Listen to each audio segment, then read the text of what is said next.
Chapter 2. The following records do not exist. Avalanche of Decay, 1988 through 1990. Basic Training, May 1988. While at the Buffalo Army Recruitment Center, McVeigh scored among the top 10 percentile on the General Technical Test. On May 30th, 1988, only days after enlisting, Timothy McVeigh began basic combat training at Fort Benning, Georgia, the self-proclaimed incubator for the world's finest combat soldiers, and home to the U.S. Army School of the Americas. A recruitment error, however, landed him in the Experimental Cohesion Operational Readiness Training, or Cohort unit. The Cohort program kept soldiers together from basic training throughout their entire 3-year enlistment cycle, with the goal of unit cohesion, esprit de corps, advanced group training, and commitment to the unit's mission. While military theorists proposed the idea that cohort units would lessen soldier turbulence, as well as high levels of psychological breakdown in battle, previous attempts to form such units had led to higher rates of AWOLs and suicides. Assumedly, in an attempt to work out these kinks, the U.S. Army formed the cohort unit in which Tim McVeigh now found himself. To his great dismay, and despite assurances to him by his recruiter, the cohort structure prevented recruits from volunteering for Special Forces, Ranger School, or even Airborne School for at least 3 years. If the recruiter had told Tim the truth about the program he was headed for, Brandon Stickney wrote, McVeigh probably wouldn't have enlisted. This was only one of such errors and misrepresentations the Buffalo Army recruiter made in McVeigh's case. Footnote. Historically, a cohort was a unit within the Roman legions. The Army's Cohort Experiment, modeled on Roman, British, and even Nazi troop organization practices, began in 1981 as an attempt to correct Vietnam War-era rapid rotation policies said to have contributed to the low morale of soldiers during the war. Normally, soldiers were reassigned as individuals and not companies or units, and during the Vietnam War were rotated out of their units in 12-month cycles, and tactical commanders in 6-month cycles. In the first cohort experiment, an entire company, about 120 soldiers, were brought in together, trained together, assigned together to a major unit as a company, and deployed together overseas. The same cohesion system was to be implemented for regiments of 3,000 soldiers as well. When possible, members of a given company within the cohort unit were to be drawn from the same geographical region. It was hoped that cohort units would be more stable, their soldiers more loyal to their companies, and thereby more combat effective, and that by placing commanders in battalions and brigades for 30 months rather than the standard 18 would allow for continuity of leadership, the lack of which was also said to have contributed to the unit incohesion during Vietnam. In the early 1980s, cohort companies, battalions with similar missions and weapons, example mechanized infantry, would be grouped together as a regiment. In late 1982, there were 40 cohort companies with an expected formation of 80 additional ones by 1985. By 1985, however, the Army had deemed the cohort program too costly and cumbersome, and therefore decided to greatly downscale and revamp the cohort experience to smaller groups of soldiers, which by 1987 were company-sized. By 1987, critics of the cohort companies said that it decreased rather than increased morale, as it hampered a soldier's chance of promotion and desired transfers. End footnote. Mark Ham, criminologist at Indiana State University and former consultant for the Jones team, wrote that the Army's cohort experiment provided the mechanism and most important source of indirect support for the terrorism that would later occur in Oklahoma. In fact, he said, the conspiracy to bomb the Murrah building could not have gotten off to a better start had it been orchestrated by the best and brightest at the Pentagon. In Ham's opinion, there would have been no conspiracy without the cohort program, for it was in basic training that Timothy McVeigh met Terry Nichols and Michael Fortier, who would become Tim's closest friends and later his co-conspirators. All three had enlisted on the same day in different states, McVeigh in New York, Nichols in Michigan, Fortier in Arizona. They were assigned to the cohort unit and placed together in a 6-man squad. 33-year-old organic farmer and family man Terry Nichols had been hit hard by the Midwest farm crisis of the 1980s and faced the impending loss of his family farm. He joined the Army at the suggestion of his soon-to-be ex-wife. His fellow soldiers described Nichols, the oldest man in the unit and chosen squad leader, as an introverted family man, spastic and nerdy. He quickly picked up the nicknames Pops and Old Man from the younger grunts who later, if they remembered him at all, described him as helpful, friendly, and outgoing. Footnote.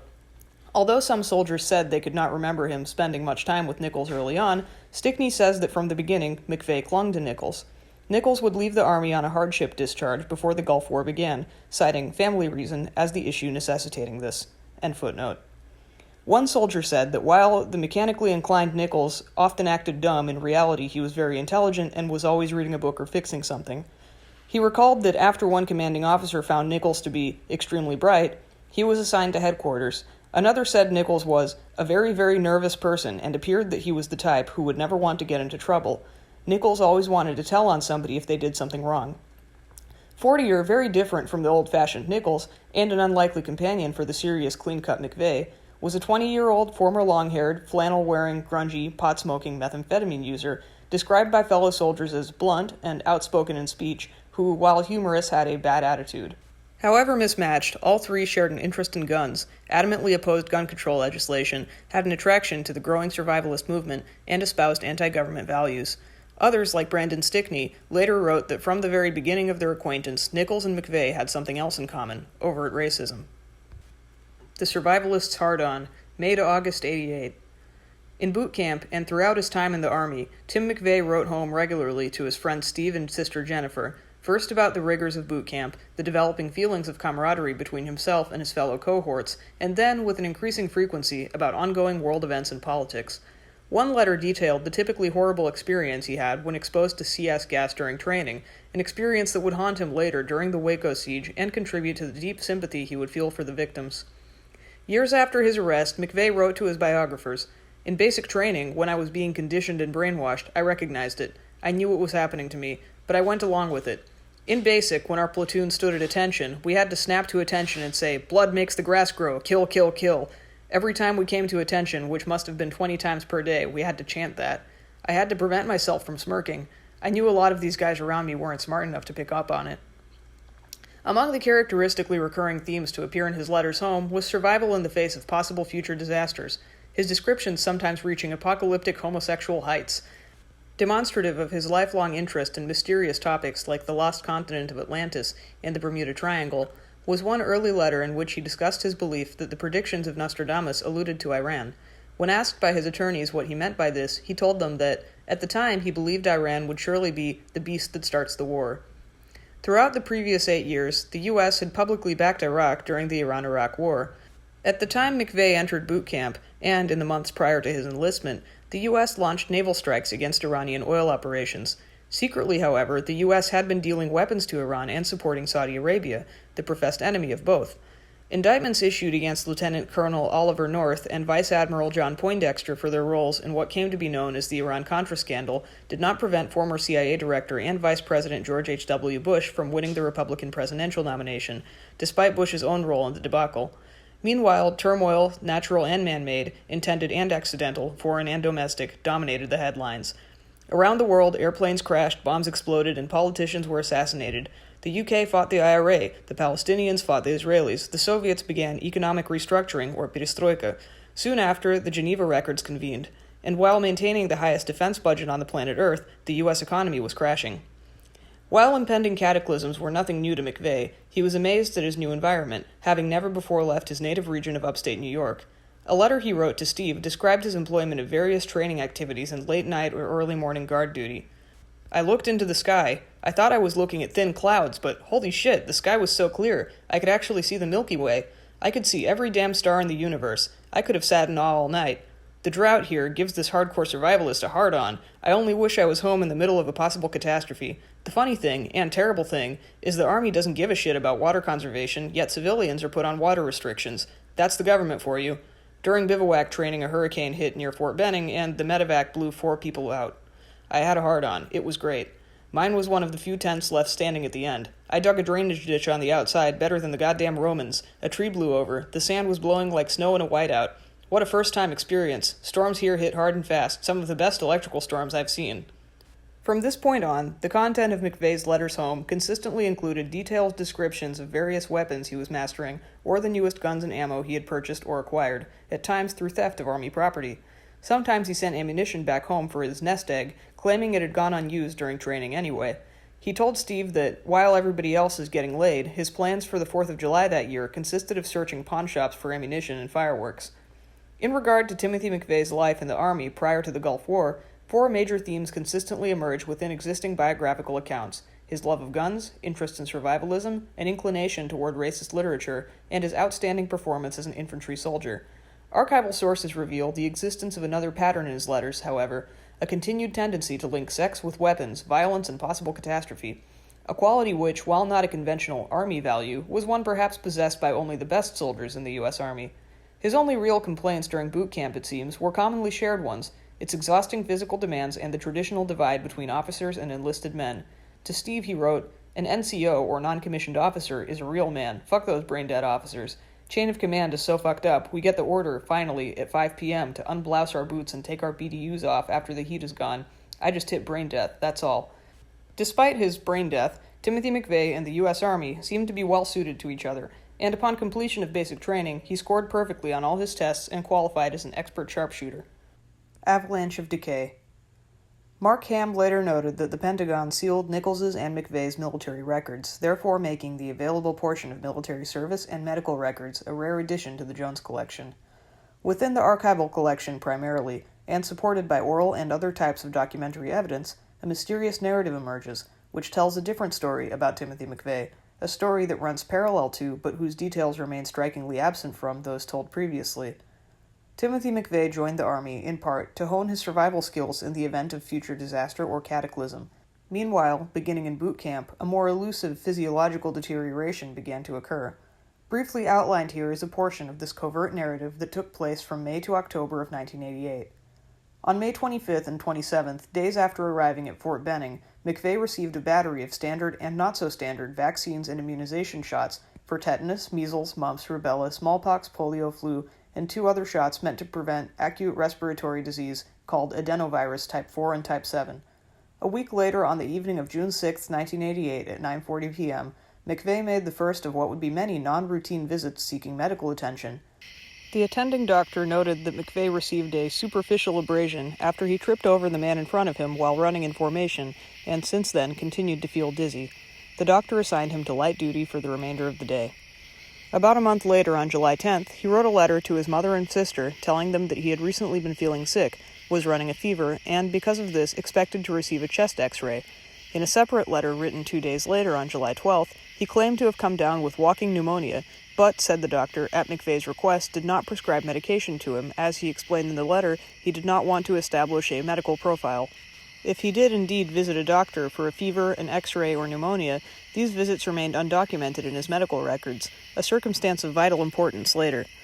Interestingly, he wrote home noting his objections to establishing a medical profile at the exact period when his lengthy and inexplicable profile, while incomplete, begins. This July 12th letter marks the first of a very few frank admissions Timothy McVeigh would make about his health or its official documentation. His third and final documented medical interaction while in boot camp occurred on the morning of July 26, 1988, when he sought attention for muscle pain in his right leg that, the doctor noted, McVeigh had said been bothering him since the previous week. On August 4, 1988, he wrote to Steve telling him he had just gotten through the middle of 3 bad weeks, although he must have been referring to something else, as no medical visits are listed for that month. After completing basic training, Private McVeigh arrived at Fort Riley, Kansas. Shortly afterwards, on September 9, 1988, though never mentioning his head and leg injuries, he wrote to Steve, "Yesterday we got more shots. This time I was politely introduced to yellow fever, typhoid, and Plague 1. Whichever plague this one is, I'm not sure, but Plague 2 didn't hurt as much in basic. They told us some side effects would be flu-like symptoms.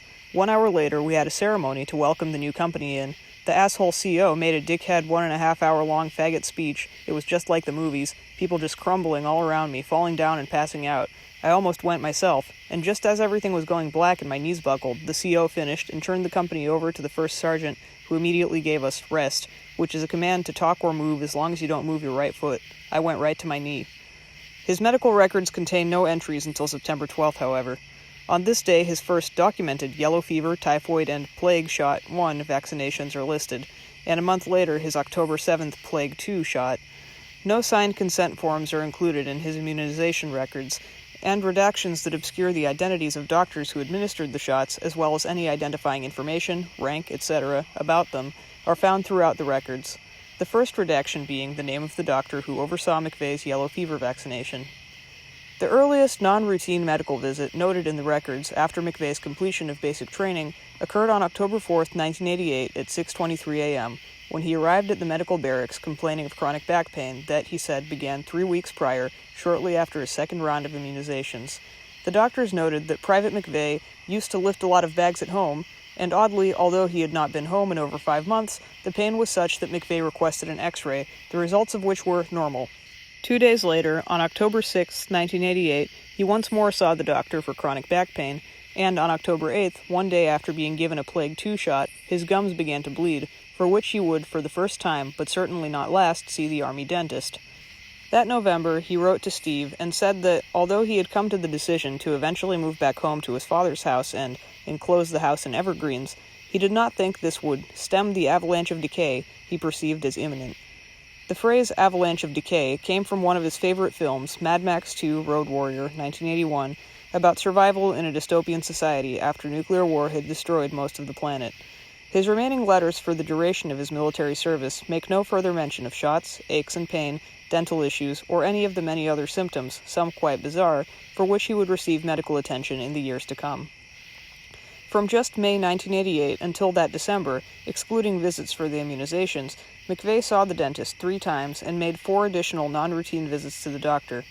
In just a few weeks, military doctors examined Timothy McVeigh on more occasions than civilian doctors had throughout his entire high school career, and upon his leaving the Army 2 years later, more times than in his entire life prior to joining the Army. McVeigh's medical records and letters reveal an unknown soldier who, in 2 years active duty in the United States military, received medical attention on more than 75 occasions, as reflected in his available records.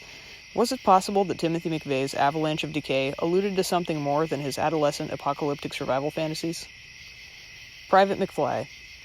After completing basic training in August 1988, Private McVeigh, along with the rest of his cohort unit, including Fortier and Nichols, arrived at Fort Riley, Kansas.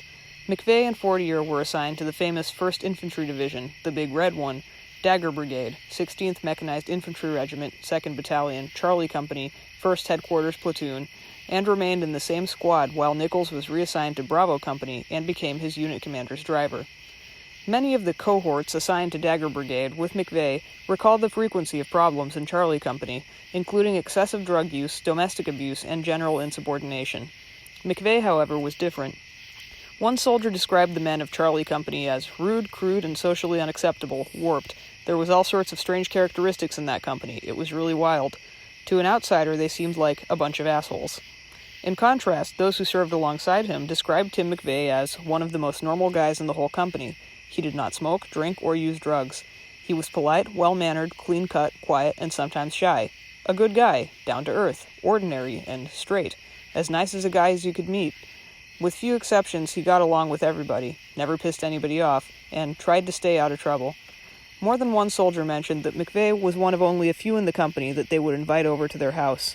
Although no one ever knew him to date, according to a higher-ranking soldier, Tim was the kind of guy that a girl's parents would want her to bring home, very straight and conservative. However, he wasn't the kind of guy that girls would want to date, not wild enough.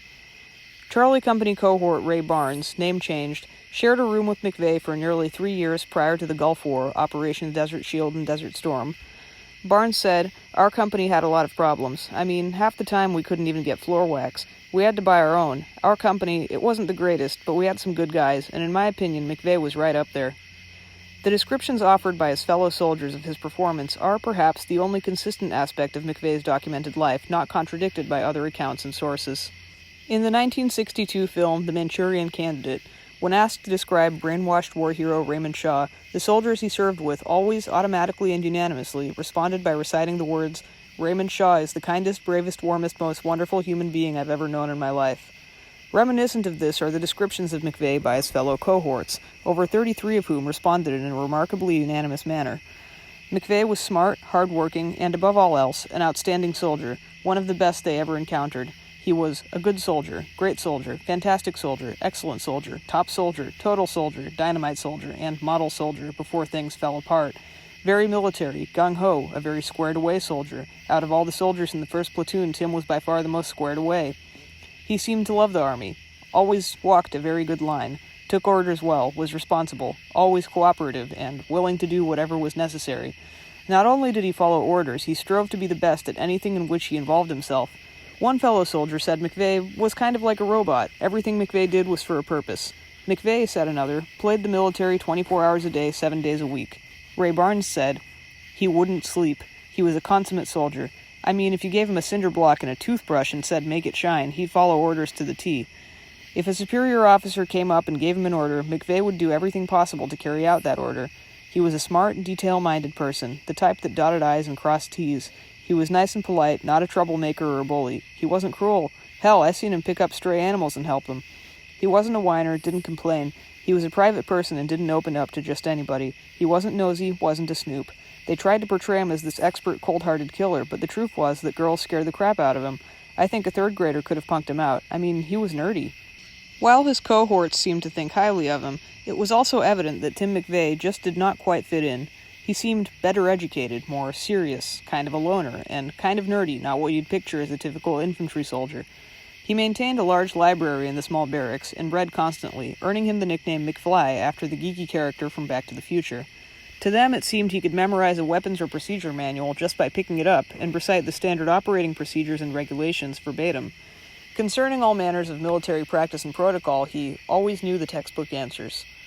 Unable to pursue his ambition of joining the Special Forces for 2 more years until the cohort unit's enlistment cycle ended, he nonetheless continuously prepared to do so, his sights focused squarely on this goal. He trained physically and mentally. Though gawky, awkward, and nerdy, he was in excellent shape, quickly becoming known as a PT stud. He had the makings of a career soldier, and they all thought McVeigh would be a lifer. He just didn't have much of a life. On the weekends, McFly sometimes stayed in the barracks watching movies, but mostly spent his time maintaining his weapons, shining his boots, pressing his uniforms, and studying technical and field manuals, applying this knowledge to a training program of his own design in addition to his assigned training. Ray Barnes said, "We had a crew we called the Brew Crew. We'd all go out drinking. McVeigh wasn't really a person that got out and did the bar scene, though. He was intelligent and read a lot. Before the Gulf, he knew that he wanted to be in the Special Forces. While everybody else was going out to the bars, running around, McVeigh was putting on a rucksack, road marching, running, swimming, lifting weights, trying to build up his body mass." Likewise, Gordon Blackcloud, name changed, said, "McVeigh was a little strong-headed about what he wanted, but he was a good soldier. Before we even went to the Gulf, he was already carrying backpacks and getting ready. He wanted to join the Special Forces even back then. Personally, as a friend, we could talk and BS around. He could be funny at times, and we went a lot of places together. I never seen him with any girl, and he didn't like going to the bars. He'd rather just ride around and drive and stuff like that." As he had when a child, McVeigh found ways to capitalize on his environment, and the worldly habits of those around him provided him opportunities to do so. He became his unit's designated driver, charging small amounts of gas money. As he saved all his money and always had a lot of cash, he thus became the company loan shark as well. Although the media made a lot of noise after his arrest regarding his personal business ventures while in the Army, most of his battle buddies said this was overblown. According to one, "Sometimes we'd pay him for his trouble, but it wasn't like he was demanding payment." Rather than depicting him as greedy or predatory, his fellow soldiers said he was dependable and someone they knew they could count on. To them, he was a good friend who many times used his own holiday leave to drive his fellow soldiers home to visit their families during the holidays, sometimes trekking across the country to do so. According to one cohort, Tim looked out well for the guys in the first platoon. He'd taxi them around, making a lot of money in the process, but also making sure that they got back to base and were there for next duty call. He was charging much less than a taxi, and those guys could depend on him. Many times he dragged those guys out of bars and made sure they got back to base. Tim was the kind who would look out for his fellow troops. Ray Barnes said, "We were roommates for a good 3 years. Did I consider McVeigh a friend? Most definitely. Out of anybody in the company that I could trust to do their job as a soldier, McVeigh would have been on the top of my list. If you told him a secret and asked him not to tell anybody, he wouldn't. He could keep a secret. Did I trust him? Yes. Did I like him? Yes. McVeigh was a good friend, and I'd help him out in anything. He was there for me when I needed it. We were tight. That's what you want in a cohort unit. We stayed together from boot camp until your enlistment is over. You're one day in and day out. Brothers. He was a good guy, and I could trust McVeigh with my life. If he said, 'Hey, I got your back,' he kept his word. That was McVeigh." Although a barracks resident, McVeigh spent a good amount of time at post housing, and so other soldiers would sometimes invite him over to have dinner with their wives and children. More than one reported that he had been good with their children, and another fondly recalled that McVeigh had helped him pick out an engagement ring.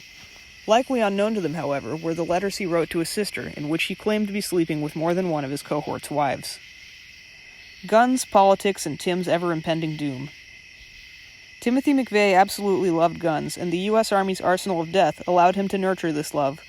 Here he found the time, encouragement, resources, training, incentive system, and overall environment conducive to developing his already existing interests and hobbies. During his first year, he received light infantry training and became the company's SAW, or Squad Automatic Weapon Gunner. McVeigh's self-discipline paid off, and he quickly rose in rank, receiving a promotion to E3 and Unit Weapons Specialist in January 1989. In his second year, he trained in heavier mechanized infantry tactics at Fort Irwin, California. While there, he received an Army Achievement Medal. In a letter written to Steve from Fort Irwin, he gleefully bragged, "I must know how to operate and maintain every weapon in a U.S. and Soviet arsenal." Fellow soldiers described McVeigh in the same manner as others did before and after his enlistment. He was, they said, a weapons freak, more interested in target shooting than drinking or picking up women, and was ready to go out shooting with anyone, anywhere, anytime. He was an excellent shot who didn't have to work as hard at learning things like others. He could put a weapon together blindfolded. One cohort said McVeigh loved guns like other men love football.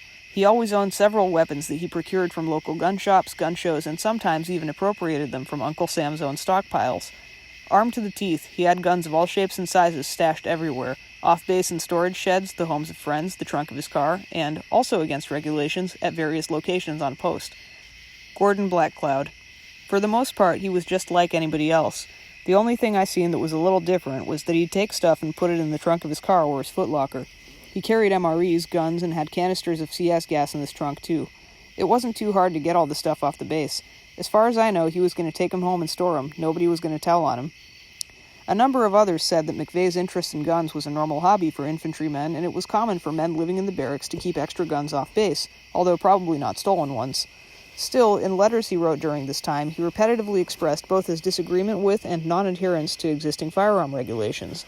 In one, he wrote about mailing stolen ammunition, and in another that, because he was under 21, he could not buy a Glock 19 in Kansas, and so had gotten a friend to buy it for him with, he said, no waiting period or anything, right over the counter. His hobbies seemed to have driven his political ideology more than the other way around. A constant topic of his conversations and letters was the growing debate surrounding the Second Amendment. John W. Hinckley's failed attempt to assassinate President Ronald Reagan in 1981 left 3 wounded and White House Press Secretary Jim Brady permanently paralyzed by a bullet in the head. Consequently, Brady's wife Sarah catalyzed an aggressive firearms control campaign that continues to this day. Hinckley had used a .22 caliber pistol, bought in a Dallas pawn shop, and Sarah Brady argued that had a criminal and mental health background check been conducted on Hinckley, his troubled past would have been detected and the shooting possibly prevented. She lobbied for the passage of the Brady Handgun Prevention Act, introduced during the 1987 congressional session, calling for nationwide mandatory 7-day waiting periods on all handgun sales, as well as criminal and mental health background checks. The bill quickly became a major legislative priority. Reagan supported the legislation, calling it crucial to the prevention of violent crimes plaguing the nation. The National Rifle Association led an equally aggressive campaign to prevent the legislation's passage, a campaign McVeigh kept a close eye on. Footnote: President Bill Clinton eventually signed the bill into law in 1993. McVeigh's lead attorney, Stephen Jones, who had also represented Hinckley's parents, often compared McVeigh to Hinckley, who in turn lends himself to comparisons with recent apolitical mass shooters such as Lanza and Holmes. End footnote. A number of McVeigh's letters focused on the growing controversy surrounding the Brady Bill and those liberal motherfuckers trying to pass gun control legislation generally. One, written to his sister just prior to the 1988 presidential elections, is the first of many to follow, in which McVeigh outlines key tenets of his developing politics beyond the issue of gun control. While conceding to his sister that Republican candidate George H.W. Bush was an idiot, he told her he still preferred Bush over Democratic candidate Michael Dukakis. New York is turning liberal, he explained. The problem with liberals is that they're anti-freedom, Big Brother types. The question is, how much is it the right of the government to take by force, which is what the IRS does? With state and federal taxes, the government takes more than 50% of what you earn. This makes you a slave, with the government saying, thanks for growing the corn, I'll take it. The government takes our guns because the government cannot trust us. Liberals believe they can violate the Constitution if it protects people from themselves. Footnote: McVeigh's mention of corn could refer to the 1980s farm crisis, which would have been a topic of discussion between McVeigh and Nichols, who lost his family farm during the crisis and was notably bitter about it. Further, it could also reflect the agricultural dilemmas faced by his neighbors in upstate New York at the time. End footnote. McVeigh continued to immerse himself in magazines like Soldier of Fortune, Guns and Ammo, and American Survival. One cohort said, "The material that Tim read was pretty neat stuff for a soldier. If anything happened, he wanted to be prepared for it." Another said he seemed to believe that we were going to eventually have a war in this country. To them, the intensity of his love for guns and his self-identification as a survivalist was almost comical. They sometimes joked that McVeigh was a perfect caricature of the survivalists found in popular movies like Tremors and Mad Max, and McVeigh, for his part, intended to survive the post-apocalyptic world depicted in such movies. The threat, as McVeigh perceived it at this time, however, was not a domestic one, but foreign.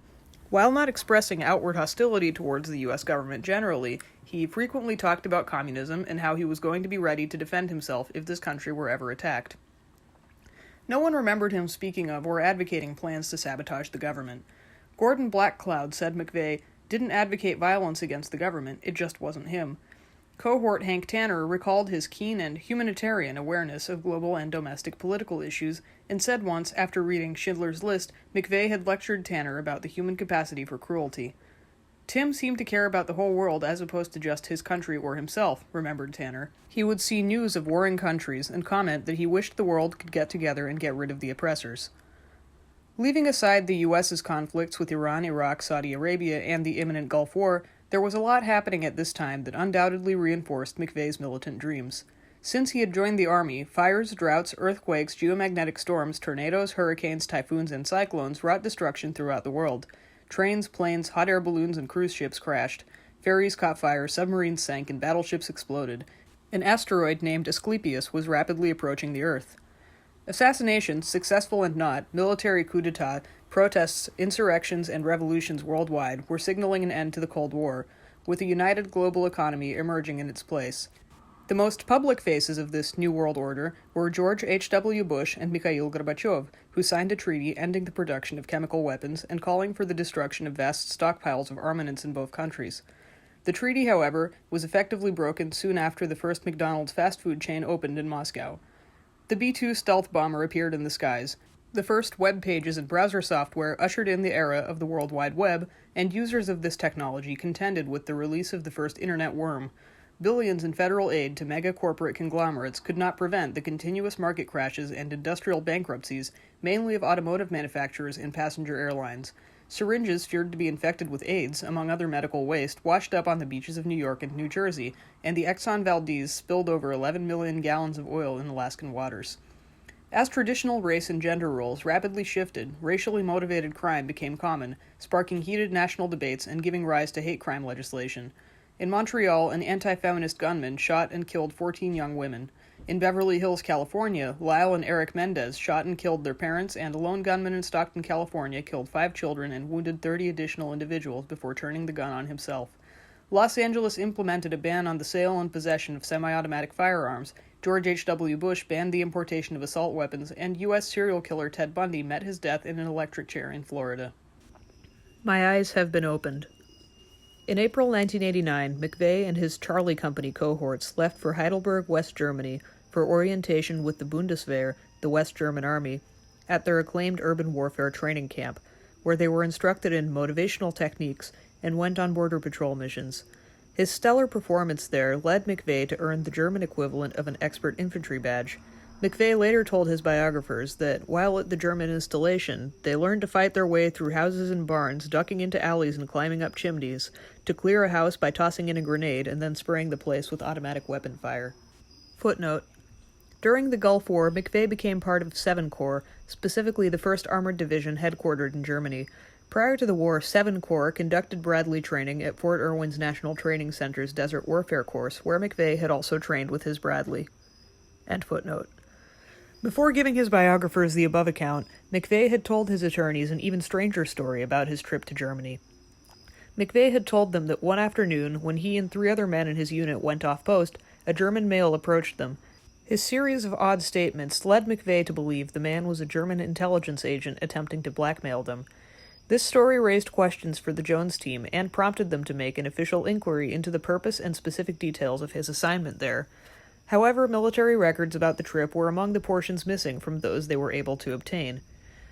According to rather sensational news reports issued during this time, spies were all over the place. Media outlets reported that tens of thousands of East German and Soviet secret police and clandestine operatives or sleeper agents, intent on conducting assassinations, sabotage, and preventing NATO-initiated disarmament efforts, had penetrated West Germany and were impersonating Bundeswehr troops. Officials alleged that the highest concentration of these shadowy East German spies was located in the region surrounding the East and West German borders. In truth, a number of joint NATO and U.S. intelligence and counterintelligence operations were being conducted there in conjunction with the Bundeswehr's elite counterterrorism units, GSG-9 and KSK. While the story McVeigh told the Jones team is unverifiable, the tale nonetheless stands as the first but by no means last instance of mysterious German men, spooks, spies, agents, and/or intelligence assets appearing throughout the various narratives McVeigh would tell about the years leading up to the 1995 Oklahoma City bombing, or those told by others about the bombing itself.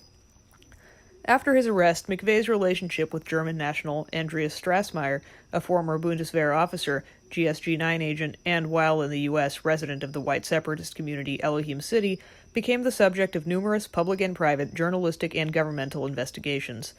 McVeigh, it turned out, knew Strassmeyer and had even called Elohim City looking for him a few days prior to the bombing. Adding to existing speculation about the extent of their relationship was an ongoing joint U.S.-German undercover intelligence gathering operation tasked with disrupting international recruitment efforts and the flow of neo-Nazi literature in organized hate groups. These things, in addition to other anomalies surrounding Andy the German, as he was called, led to theories that Strassmeyer had come to the U.S. as an undercover operative and possessed foreknowledge of or played an active role in the plot to bomb the Murrah building. Footnote: in 1991, German domestic intelligence agencies released that there were nearly 40,000 right-wing extremists in West Germany, many of whom held white supremacist ideologies. Both Strassmeyer and McVeigh had connections to Oklahoma KKK spokesperson Dennis Mann. As early as 1991, Mann was under investigation by U.S. and German intelligence agencies for trips he made to Germany in previous years, recruiting radical right-wing Germans for the White Power movement. Outlawed in Germany, a growing amount of hate literature flowed from U.S. sources, and participation in extreme right-wing fascist hate groups increased. Other connections between McVeigh and targets of joint German-U.S. intelligence operations at the time of the bombing include the National Alliance, both major organizers and chapters of which McVeigh later made frequent contact. End footnote. Regardless of what really happened in Germany or who he actually met, McVeigh later said that the trip fundamentally altered his worldview, in part because he observed the West German Army's relationship to German civilians and the role it played in domestic operations, both distinctly different from the way things were done in the U.S., or so he thought. Quote, "The Army helped me to define myself. The first 2 years were some of the best years of my life. Worldviews can be altered by contact with foreign peoples, cultures, etc., in their own land. My trip to Germany had the same effect on my outlook. I became close to 40er when we made that trip to Germany where, as a squad, we became tighter than we'd ever been. I excelled over there and bonded with those guys. At the time, Germany had the most elaborate mount site in the world, military operation in an urban terrain. In other words, it's houses and barns, and you have to run through and climb chimneys, sweep rooms, by kicking the floor open, throwing a grenade in, and spraying it with a machine gun. One thing I learned in the Army was what true freedom was, because in the Army it had been taken away. Let me expand. In the military, you meet people from all over the U.S., and you even travel to foreign countries. During my tour of Germany, its museums, towns, and cities, and the Wall, I began to gain a fundamental understanding of freedom, liberty, and free will. I was beginning to see the difference between man's law versus God's law, aka natural law. I also started my path towards understanding that freedom is relative, and if you have nothing to compare to, you are relatively content. I learned that things I had always been taught were the law were actually not in some places." He also explained that while in Germany he'd had discussions with soldiers from other states in the U.S., and that these discussions contributed to his evolving worldview as well.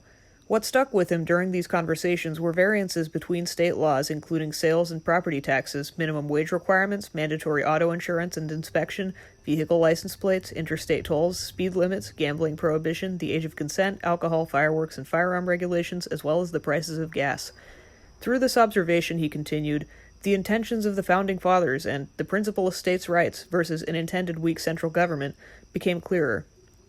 Based on this change in his understanding, he came to feel that greater personal freedom could be found in states with fewer federal controls, where people could decide how best to run affairs in their own backyard. Footnote: McVeigh also explained to his attorneys that it was during this time that he realized women had no place in the military. During a 2-week training course, he said, "They put this woman in our class and it was just a joke. We had to post extra guards so she could go to the bathroom. She couldn't pull her weight digging, she couldn't carry the M60 when it was her turn to be assigned to it. You started seeing the infantry was no place for a woman." And it was immediately after this course that I began paying heightened attention to the political atmosphere and those making claims that women should be allowed in combat. It was their right, equal rights. I started taking exception, and this might have opened my political arena also. End footnote. Indeed, the change within him at this time is reflected in the letters he wrote to his sister and Steve immediately after leaving Germany and returning to Fort Riley, the contents of which were markedly more dramatic, strange, and political than previous letters. In them, themes of social alienation, racism, sex, power, and politics intertwine, revealing the depths and shifting contours of McVeigh's real and imagined internal and external worlds.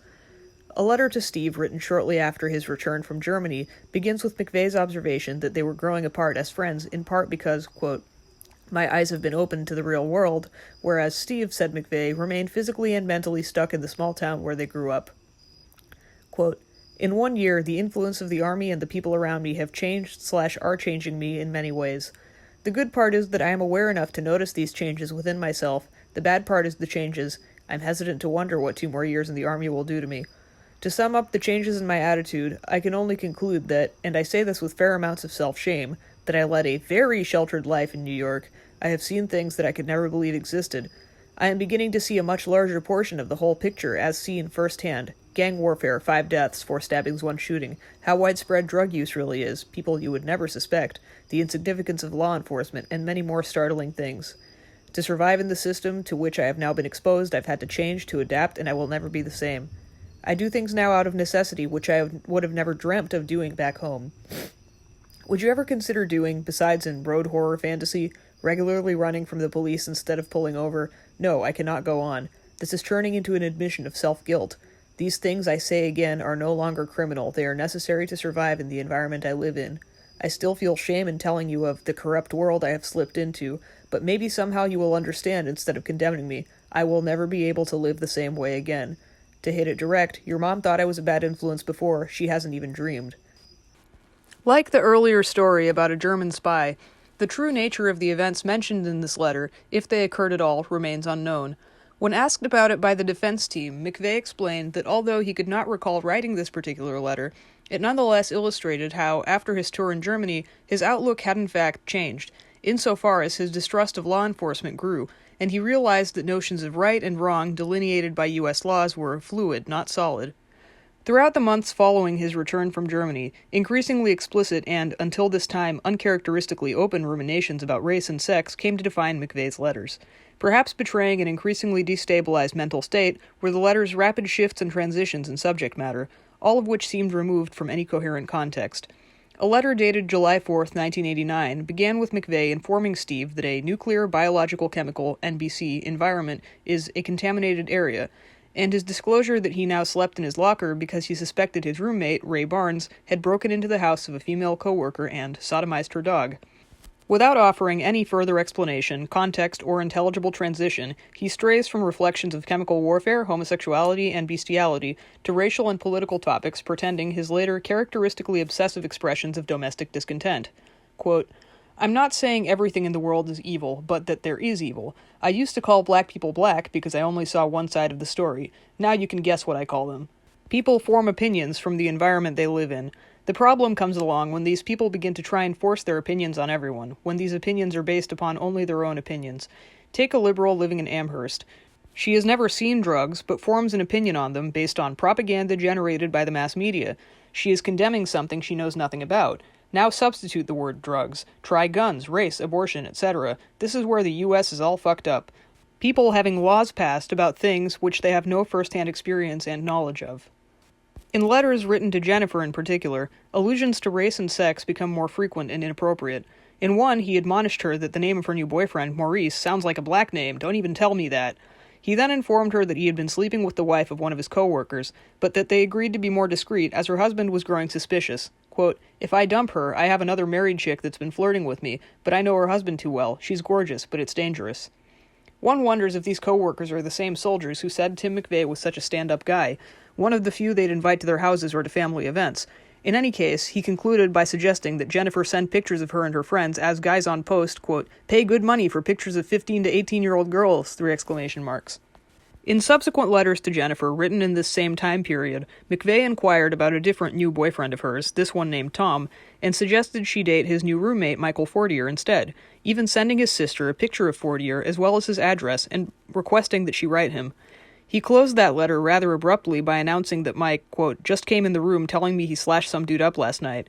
In others, he used homophobic terms like faggot, which he later explained did not reflect that he was homophobic, but that such language was normal in the military and was, quote, a way of coping with being thrown together with a bunch of other men.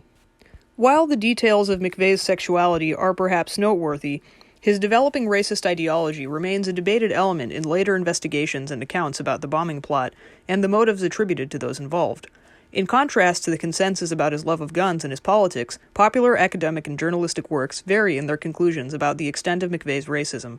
Within weeks of his arrest, a number of news articles reported that he had been a member of the KKK and while in the army had expressed prejudice toward lower-ranking black soldiers. Other reports noted that while he had never held formal membership in any racist organization, white power movement literature such as the Turner Diaries deeply influenced him. McVeigh's racism is fundamental to the accounts of criminologist Mark Ham, who alleged that McVeigh acted within a larger network of organized racists in the commission of the bombing. In fact, for Ham, McVeigh's racial views are central to the bombing story and McVeigh's developing politics. Ham and others, including federal prosecutors at McVeigh's criminal trial, contend that the Turner Diaries was in fact the blueprint for terrorist acts in general and the Oklahoma bombing specifically. Such assertions were often followed by suggestions that legislation should be passed to stem the tide of books like the Turner Diaries, as well as the distribution of similar white power movement propaganda. This is ironic in that, according to some, such efforts themselves led to a slippery slope that actually helped cause the bombing conspiracy itself. On the other hand, some commentators argued that it was the book's focus on diminishing gun rights and its general message of fighting the system, not its racial and anti-Semitic content, that fascinated McVeigh. Even notable liberal intellectual writers like Gore Vidal dismissed rumors about McVeigh's racism simply as further unfounded attempts by the media and government to demonize him and confuse issues.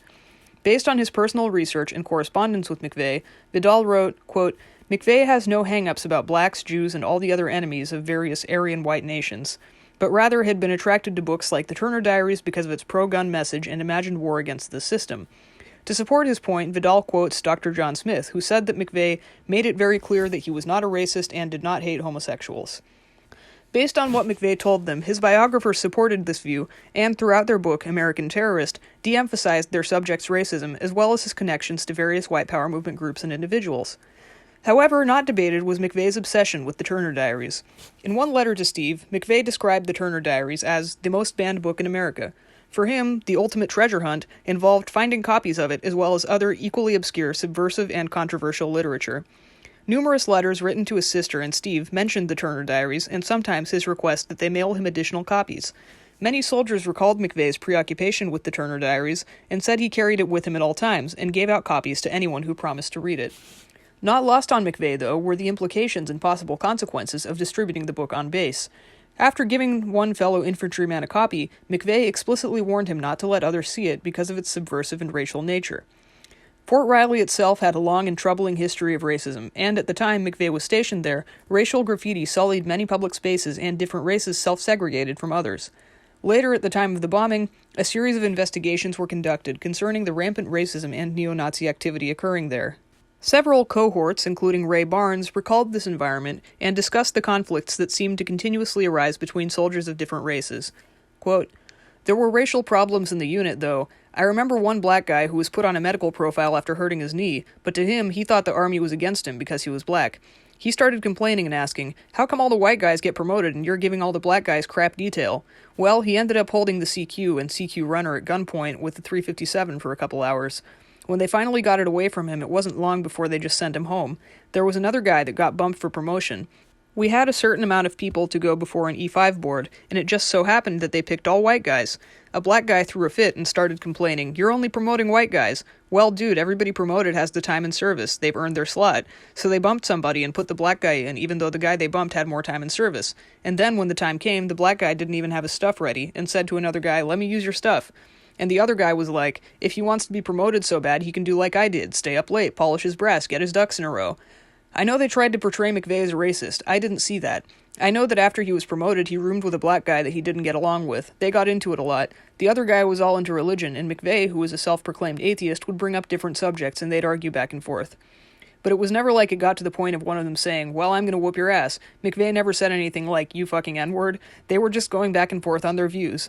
They got in a lot of arguments. I know McVeigh read the Turner Diaries. I read the Turner Diaries. It was written in the 1970s, and a lot of that stuff it predicted was coming into play.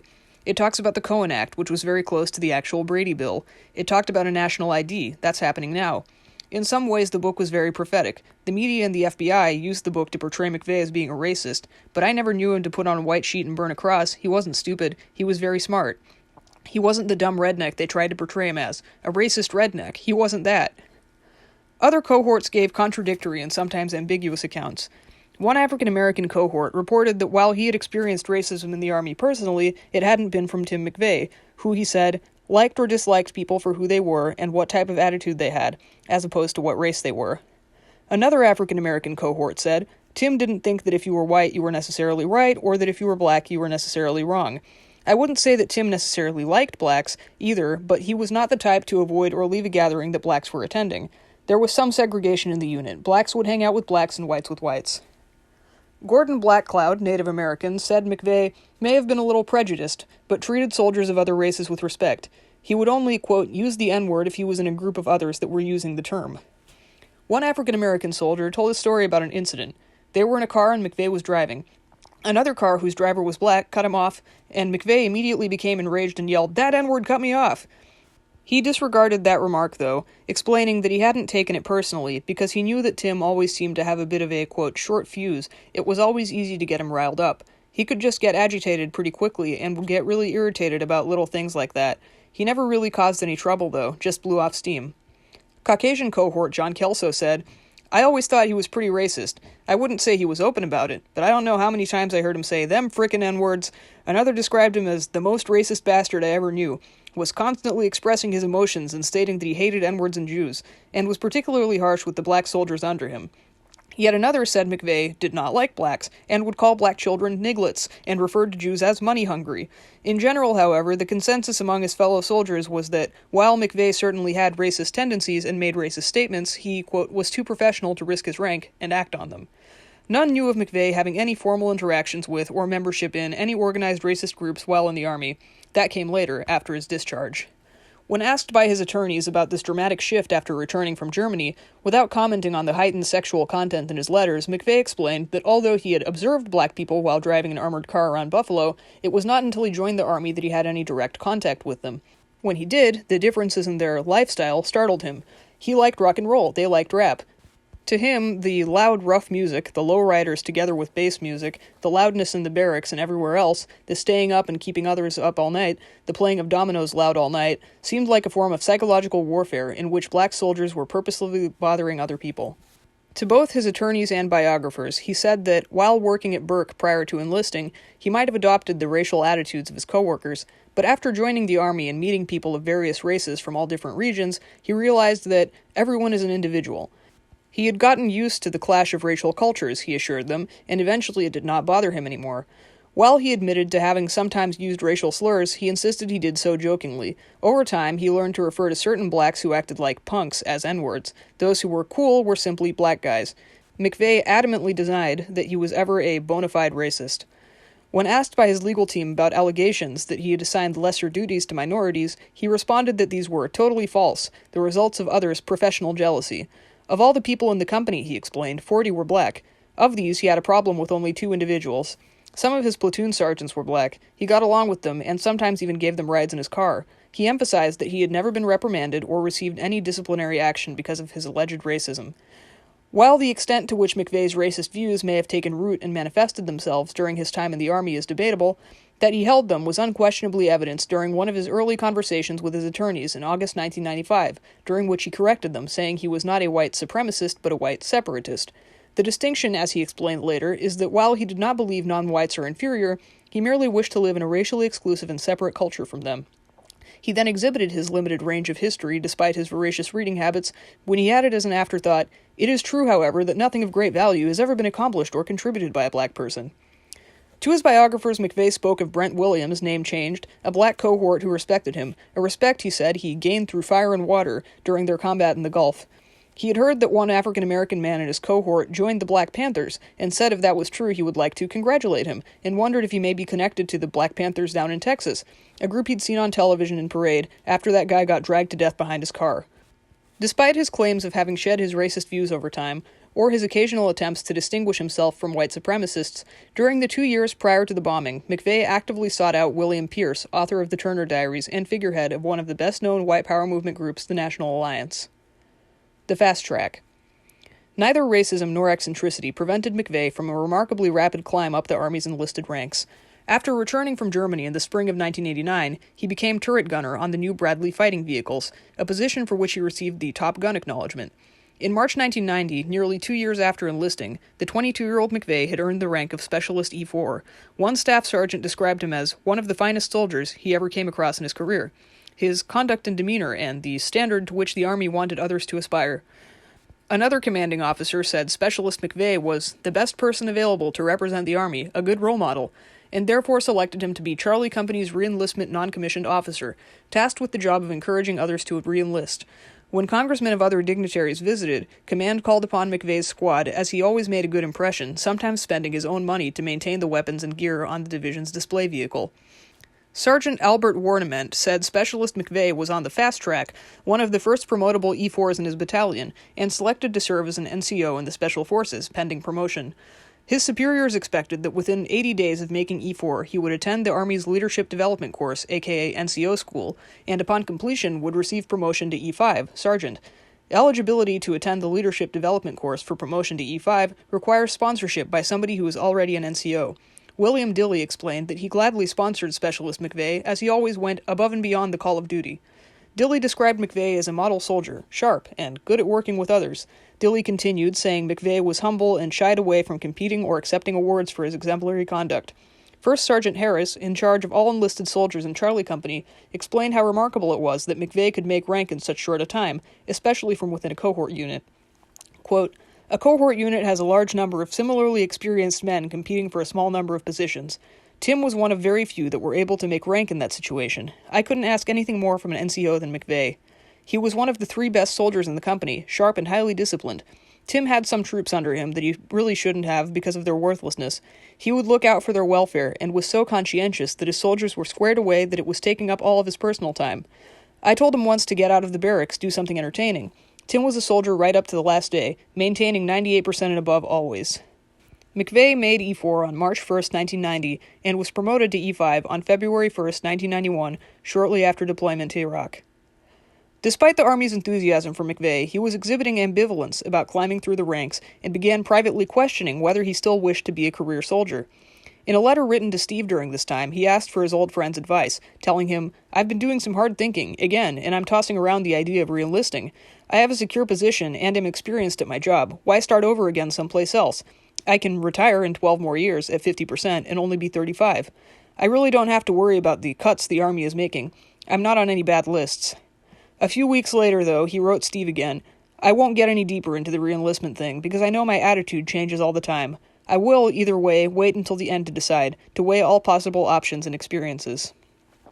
Some of his ambivalence may have had to do with the fact that, while the majority of his NCOs lavished praise upon him, he had occasional clashes with a couple of them. He said he had a mutual hatred for a Sergeant Vitalis, whom McVeigh claimed took drugs with Michael Fortier. Later, when asked about a rumor that he had wet the bed so he could receive a discharge from the Army, McVeigh said this was not true and explained that a certain Sergeant Reese did not like him, and once, when spots had been found on his mattress during an inspection, Reese tried to get him to pay for it out of his own pocket, something McVeigh fought and fought. Another time, he said, Reese found a 6-pack of Pepsi in his drawer, against barracks regulations. Reese embarrassed him by making the entire company stand at attention until McVeigh gave the Pepsi to the guy at the CQ desk. Another possible reason for his ambivalence was that when Charlie Company received the Army's new Bradley tanks in June 1989, it really fucked up their morale, organization, and cohesion. The tanks tore the unit apart and caused brother-to-brother conflicts over mounted versus dismounted personnel. The Bradleys, he later reflected, were not good for any of us in the respect to physical conditioning. He believed they would quickly become obsolete, and their placement with his company filled a niche that didn't exist. Finally, his ambivalence about the Army may have stemmed from the reactions of some of his cohorts to his quick promotions. They called him a brown-noser and accused him of playing politics with the officers. His rapid climb up the ranks, explained one, had put McVeigh in an awkward position, where he had to give orders to guys he had been with since basic training. Sometimes people would grumble about that. Despite his private doubts, occasional clashes with authority, and the grumblings of other cohorts, the majority of those interviewed remembered that he took care of his soldiers, seemed to care deeply for those he was in charge of, and was supportive and helpful towards them. Lou Johnson said that while in the Army, Timothy McVeigh was his personal mentor. If I had an attitude about something, Tim would say, "Look, you have this or that flaw in your character, and you need to work on it." He was there for you if you needed him. Tim was also very fair-minded and wouldn't take sides with someone because they were a better friend of his. He was fair, a good judge of character. Tim was the one who thought things through and would not act impulsively. If you tell people the price is right, they will jump on it. Tim would want to know why. He was not one for quick fixes or doing something just to get by. Tim was also very quiet, but would actually get his point across, never the type to start yelling or getting loud to make a point. Regardless of any discontent he may have had, McVeigh later described the first 2 years in the Army as some of the best years of my life. His frustrations with the unit and desire to belong to a more tight-knit, efficient environment revitalized his aspirations of joining the Special Forces, and so, throughout the summer of 1990, having weighed the options before him, he continued to train for this. No matter what they thought of him, there was no doubt among the other cohorts that when the time came, McVeigh would pass the grueling tryout course. His squad leader and friend, Curtis Chandler, said that McVeigh generally knew what he wanted to do and would make that happen, being very disciplined in that regard. I don't believe I ever saw Tim fail at anything in the military. According to Steve Hodge, Tim said he wanted to join the Special Forces because of the close camaraderie and the elite status, and explained to him that if accepted, he would be guaranteed a mission within a year. McVeigh told his attorneys, quote, "I was introduced to Special Forces through a squad leader, Sergeant Barton. We went to a briefing they had on post. The guy would come once every few months and try to recruit, and I was interested. They also recruited Delta Force. I was reasonable enough to realize that I could not meet the expectations they laid out for Delta Force, but I knew I could meet the expectations they laid out for Special Forces. They laid out exactly what you would have to do, and I knew my test scores, my physical test scores, my road march, times, etc., fell within those parameters. We took our preliminary PT test, which would be, I guess, your physical training test for them, which included something that is not done normally, and that would be to swim. It was 100 meters, I think, and in full BDUs, which is your full battle dress uniform. I passed all that, so I was accepted to the class and given special orders to attend." He then wrote his sister about his recent promotion, told her that the Army had big plans for him, and said in June he was going to be attending Super School at Fort Benning for 2 weeks, which was a huge privilege. They only send one person every 3 years, and it is a kick-ass course. It's hard as hell. "We'll see come June, knowing the way things work around here." He continued, telling her that when he got out of the Army, he planned to put in an application at the Niagara County Sheriff's Department, one more of his many contradictory positions, given his newfound criticism of laws and law enforcement. His scheduled Super School session was delayed until later that fall, but he continued to train for it with characteristic single-minded determination throughout the remainder of the year. Alan Smith, the only other person in the company to train for Special Forces with McVeigh, observed that the other cohorts treated the two of them differently because of their goal of joining the Special Forces. The other soldiers, said Smith, were not so dedicated to Army life and thought it odd that they were. To others, McVeigh's dedication to advancement made sense, as, said Chandler, he was far above the everyday run-of-the-mill Army. When McVeigh took the physical examination required to qualify for the Special Forces on August 22, 1990, he received a chest x-ray and routine blood tests, including one for HIV, the results of which were negative. When asked about his health, McVeigh reported that it was very good, and said he was not taking any medications. When asked if he had ever had a number of specific symptoms, he responded in the negative. These symptoms included swollen and painful joints, frequent or severe headaches, dizziness or fainting spells, chronic or frequent colds, severe tooth or gum trouble, head injuries, skin diseases, pain or pressure in the chest, indigestion, stomach, liver, or intestinal trouble, adverse reactions to serum, drugs or medications, broken bones, tumors, growths, cysts, back pain, or foot trouble. Dr. Bloomquist, the examining physician, noted that a clinical evaluation for potential physical abnormalities had been deemed not applicable. The only additional dental defects and diseases being his missing teeth, which were nonetheless acceptable. Dr. Bloomquist, in fact, signed the majority of the Special Forces physical examination forms. The next day, on August 23, 1990, McVeigh began the month-long Primary Leadership Development Course, PLDC, at Fort Benning. His evaluator there noted on his forms that Specialist McVeigh demonstrated academic potential for selection to higher-level school/training, and throughout the course displayed all the skills, knowledge, and attributes of an excellent leader throughout the program of instruction. The chief evaluating officer for the PLDC course that began on August 23, 1990, noted on forms that while McVeigh was not evaluated for his written communication skills or research ability, McVeigh held academic potential. Good marks academically, well-delivered instructional assignments, and good use of resources all point to an outstanding NCO. Throughout the course, he displayed an enthusiastic attitude and a willingness to help his peers whenever necessary. On September 18, 1990, McVeigh graduated from PLDC and re-enlisted the same day. On October 4, 1990, he was found to be qualified for Special Forces qualification course, and on December 27, 1990, granted secret clearance. A recurring anomaly, however, appears when one compares certain portions of McVeigh's medical records to other ones. Notably absent from his Special Forces qualification papers, or the many letters he continued to write home, are any mention of his previous or ongoing extensive doctor and dentist visits that, when combined with the changes he experienced after returning from Germany, detail his continuing personal avalanche of decay, and appear as evidence of his earlier warning to Steve that he would never be the same again. Prior to January 1989, McVeigh received 5 shots and immunizations, including a Plague II and Plague III shot, both of which, while later proving problematic for the Department of Defense and many veterans, may be explained as routine. Throughout 1989, 4 medical screenings are listed, also ostensibly routine. Not routine by any measure, however, are the 26 dentist visits from January 1989 until December 1990, one of which occurred on December 6, 1990, when he was in Fort Benning attending the PLDC. McVeigh, who had never had any known dental issues prior to enlisting in the Army, had by this time begun to lose the majority of his teeth, the records reflecting that out of 32 teeth, 23 of them had begun to decay. Also overlooked during the Special Forces physical were 7 non-routine medical visits from January 1989 until December 1990.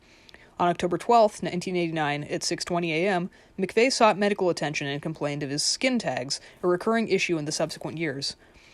On November 6, 1989, he sought medical attention for a painful infection on his left foot's big toe, which, wrote the attending doctor, was slightly swollen and red and oozed a clear brownish fluid. Doctors removed the infected toenail 3 days later. In December 1989, he received emergency medical attention for his nose after it was broken by an African-American bouncer at a local bar when he went there to pick up drunk members of his unit and a bar fight broke out. Like his toe the month before, in a visit soon after breaking it, the doctor observed fluid leaking from McVeigh's nose, ordered x-rays, and diagnosed an additional allergenic infection that, due to the fracture in his nose, had caused a cyst to form within it. A report from another acute medical care visit in 1990 erroneously listed McVeigh's name as Timothy McKirsch. At 6:10 a.m., McKirsch appeared in the medical barracks complaining of burn blisters. The report contains no other information. From April 5th to May 27, 1990, McVeigh sought medical attention 2 more times for additional symptoms that would recur over the next couple of years: diarrhea, vomiting, abnormal bowel sounds, tenderness and cramps in his abdomen, and dizziness. During his visit on May 27th, the doctor diagnosed him with dehydration and gastroenteritis. The recommended over-the-counter medications relieved neither of the vomiting nor diarrhea. Thus, in between his digestive dilemmas, he received 2 additional HIV tests, in addition and prior to the one given during the Special Forces qualification exam. It is strange, therefore, that the second of those had been requested on May 27th by one Dr. Bloomquist, who about 3 months later performed McVeigh's Special Forces physical and found him to be qualified. Finally, at 6:25 a.m. on November 13, 1990, McVeigh visited the medical barracks one last time, this time complaining of pain in his shoulder that, according to the notations on his forms, he claimed to have sprained earlier by jumping off a tank. The shoulder, McVeigh explained, now had a tick in it. Oddly, McVeigh failed to mention this incident in his letter to Steve written November 13, 1990, the same day he sought medical attention for his shoulder. Instead, he announced that he received his orders to attend the Special Forces tryout at Fort Benning, which he expected to complete sometime between November 27th and December 20th, after which he would return home on leave just in time for him to see the Bills beat Miami on their way to the Super Bowl. This was not to be, however, as the post commander canceled his leave, and his unit received orders to deploy to the Persian Gulf the following month, and, as everybody knows, the Bills lost that year.